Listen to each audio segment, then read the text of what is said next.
السلام علیکم سنو پښتونخوا سره ضلع کوم سنو اف ام 96 نه زیم شاهد حسین قدرمنو کتونکو ولاړ یو دلته د خیبر پښتونخوا صوبایي اسمبلی غړي علي هادي سره هغه نه به دا تپوس کوو چې د ضلع کورمې کوم تاو تریخوالی دی د دې ختمولې د امن راوستلې او دلته خلکو ته سهولیات ورکول دوی کوم کوششونه دي کومه کوهاټ کې کومه جرګه روانه دی د دې کوم کوششونه دي تر اوسه پورې د دې جرګو چې کوم دلته خلکو ته سهولیات ورکړي دي هغه حوالې سره او راتلونکي وختو کې د خلکو د دې ولس د ضلع کورمې ولس کوم غوښتنې دي یا کوم طلبات دي دغه حوالې سره او د دغو جرګو او چې کوم حکومت یا د سکیورټي فورسز یا د ګرینډ جرګې مشرانو سره د کوم نشستونه کیږي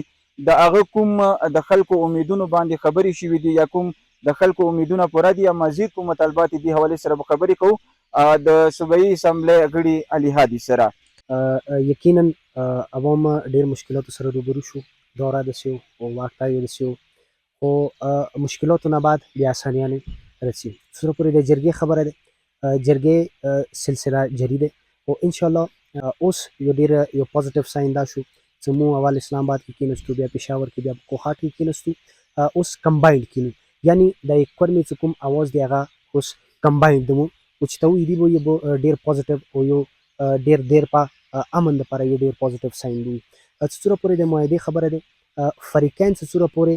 متفق نه وي فریقین چې څومره پورې یو بل سره کښېنني فریقین چې یو بل یو قسم ته مینې محبت سره برداشت نه کړي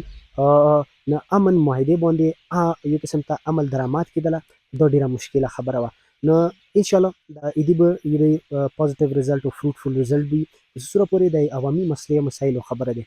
کسې چې څلور میاشتو نه چې عوام کورمې کې باندې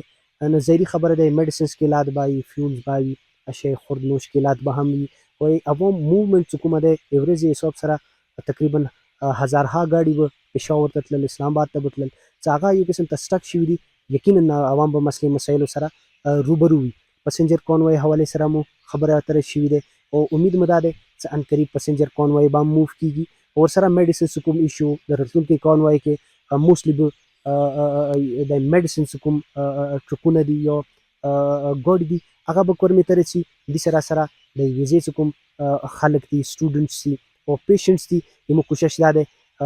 چې یو پرمننټ حل د روډ سیفټي کې دی هیلی سروسز یو ټمپرري حل دی زموږ کوشش دا دی چې روډ سکیور او سیف کې دغوی نو انشاءالله دې باندې موږ کار بیګانه جاري دی او ان قریب یو ډېر پازیټیو ریزلټ به هم ته ملوي داسې دی چې حالات چې څومره ګمبیر شي وو موږ ته خو داسې یو روشني یو رڼایي موږ ته برېښېده هم نه خو ود د پیسیج اف ټایم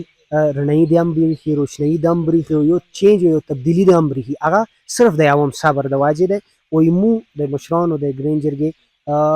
او د کورمې ټول مشران کمباینډ مشران دا یو دغوی یو افرټ دی نو چې امن او امان دپاره که انسان دوره قربانۍ ورکوي انشاءالله بیا به ډېر په یو امناکه وي عوام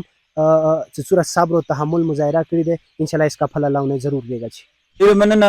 اوریدونکو کتونکو تاسو څنګه د صوبایي د خیبر پښتونخوا صوبایي اسمبلی غړي علي هادي خبرې واورېدې اخري د خپلو خبرو کې دا وایي چې خلکو ته دا یو پیغام هم ورکو او یو امید خبرې وکړله چې انشاءالله ډېر ژر به د ضلع کورمې ولس ته یو ښه زره راوړي چې کومه جرګې سلسلې یا کومه لړۍ جاري دی انشاءالله د دې ډېر ښه ریزلټ به راوځي ښه نتیجه به راوځي